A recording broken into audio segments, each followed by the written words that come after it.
اس کہتے کس کو ہیں یہ بھی تھوڑا دیکھ لیتے، چاہے وہ جملہ اسمیہ ہو چاہے جملہ فعلیہ ہو، تو جملہ ہوتا کیا ہے، سینٹینس ہوتا کیا ہے۔ حالانکہ یہ والی میں نے جو سلائڈس ہیں یہ پہلے کر چکی ہوئی ہوں، یہ صرف آپ کو دوبارہ سے وہ سب ریوائز کروا رہی ہوں تاکہ آپ لوگوں کو مشکل نہ لگے۔ جملہ وہ ہوتا ہے جو پوری بات مکمل سمجھ، جس سے پوری بات سمجھ میں آ جائے، ٹھیک ہے، جو مکمل معنی دے۔ جب ہم پوری بات جس کو سمجھانے کے لیے جب بات کریں تو پوری بات سمجھائیں، تو اس چیز کو کہا جائے گا جملہ۔ یعنی کہ جو انکمپلیٹ نہ ہو، جو نامکمل نہ ہو، ادھوری بات نہ ہو، پوری بات ہو، تو اس کو کہتے ہیں جملہ۔ اب چاہے وہ جملہ اسمیہ ہو یا جملہ فعلیہ۔ اب ہم آ جاتے ہیں جملہ فعلیہ پہ، تھوڑا سا جو ہمارا ریویژن کا تھا وہ بھی سلائڈز ہو چکی ہیں، اب یہاں سے انشاءاللہ ہمارا پراپر جملہ فعلیہ شروع ہونے والا ہے۔ جملہ فعلیہ ایسا جملہ جس میں کسی کام کا کرنا یا ہونا زمانے کے ساتھ پایا جائے۔ اب زمانے کا کیا مطلب ہے وہ میں آپ کو بتاتی ہوں انشاءاللہ۔ جیسے کسی کام کا زمانے ماضی میں ہونا، جس کو انگلش میں ہم کہتے ہیں پاسٹ ٹینس، یعنی وہ کام جو زمانے ماضی میں ہو چکا ہو، اور کوئی ایسا کام جو اس کا زمانے حال میں ہونا، اور کوئی ایسا کام جس کا زمانے مستقبل میں ہونا۔ اگر ہم انگلش کے لحاظ سے دیکھیں تو ان ٹینس کو ہم کہیں گے past tense, present tense and future tense۔ تو یہ ہمارے تین ٹینس جیسا ہم انگلش میں کرتے ہیں، اسی طرح ہمارے اردو زبان میں ہے، لیکن جو عربی ہے وہ ہماری انگلش اور اردو کے لحاظ سے آسان ہے۔ ہمارے اردو اور انگلش میں تین دیکھیں زمانے ہیں، ماضی، حال، مستقبل، پاسٹ، پریزنٹ، فیوچر۔ لیکن کیا ہوگا، عربی میں صرف دو ہی ہمارے پاس ہوں گے، ہم یا تو ماضی کریں گے یا پھر حال مستقبل ایک ہی چیز ہوگی۔ حال اور مستقبل کے جو بھی ہم سیغے سیکھیں گے، جو بھی باتیں سیکھیں گے، وہ ایک ہی چیز ہوگی، اس میں کچھ بھی فرق نہیں ہوگا۔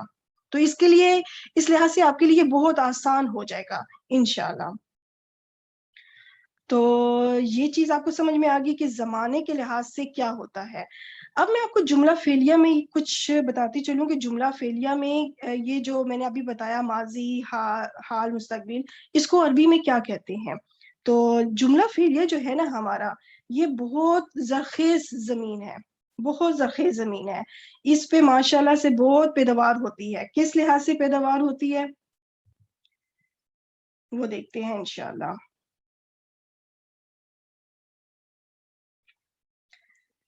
یہ ہمارے پھول بھی آگے، میری کوشش ہوتی ہے میں لیکچر کو انٹرسٹنگ سے انٹرسٹنگ بناؤں، جس پہ آپ لوگوں کا جو انٹرسٹ جو ہے نا وہ ڈیولپ رہے، اور آپ خوشی خوشی شوق سے سیکھیں۔ اب یہ جملہ فعلیہ کے ہمارے ماشاءاللہ بارش ہوئی، پھول نکلے۔